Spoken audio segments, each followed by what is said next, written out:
Bonjour à toutes et tous, bienvenue pour ce nouveau tutoriel sur le son. Comme d'habitude, je vous renvoie vers les autres tutoriels qui font référence à des grandeurs et des notions un petit peu communes ou un petit peu proches. Donc SP40, 41, 42 et 44 qui vont venir compléter ce petit tutoriel sur le son qui va nous permettre juste de rappeler ce que c'est que le son et ses différentes propriétés. Alors le son c'est quoi? C'est une onde mécanique. C'est une onde mécanique tout simplement, c'est-à-dire que c'est une perturbation, une vibration qui va se déplacer, qui va se propager comme ça, et qui va se propager uniquement dans la matière. Alors qu'est-ce que c'est que la matière? La matière c'est l'air, c'est l'eau, c'est l'acier, etc., etc. Mais le son, et ça c'est extrêmement important, le son ne se propage pas dans le vide. Alors les explosions Star Wars qui font du bruit, en fait, c'est pas possible. C'est pas possible parce que le son ne se propage pas dans le vide, le son a besoin de matière pour se déplacer, pour se propager.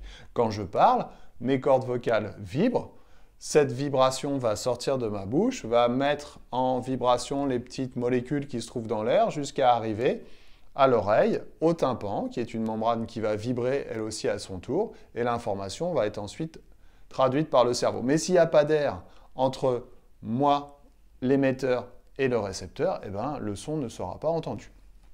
Donc, le son se propage uniquement dans la matière. Il se propage à une vitesse, et cette vitesse dépend du milieu. Ça, c'est extrêmement important. Alors, dans l'air, la vitesse du son dans l'air est de 340 mètres par seconde. C'est une constante, une valeur à connaître. Dans l'eau, c'est à peu près 1500, et dans l'acier, c'est autour de 5000 mètres par seconde. C'est pour ça que les Indiens, eh ben, ils se mettaient l'oreille collée sur les rails, au temps du Far West, parce que en se mettant l'oreille collée sur le rail, ils vont entendre le train arriver beaucoup plus vite parce que la vitesse du son provenant du train dans l'acier, donc dans le rail, va aller environ 10 à 20 fois plus vite que dans l'air. Donc en collant l'oreille sur le rail, ils vont entendre le son avant d'entendre le son qui arrive dans l'air. Dernière caractéristique pour le son est caractérisé par sa fréquence. La fréquence, on a notre petit f et son unité c'est le hertz. Alors, on pourrait reproduire un petit axe comme ça, gradué en fréquence. On va dire que les sons audibles sont compris entre des fréquences situées entre 20 et 20 000. Alors, c'est à peu près, ça dépend des oreilles, et puis c'est pour les humains, ça. Entre 20 et 20 000 Hz, 20 Hz, c'est la limite inférieure, 20 000, c'est la limite supérieure. En dessous, on va parler d'infrasons, et au-dessus, on va parler d'ultrasons.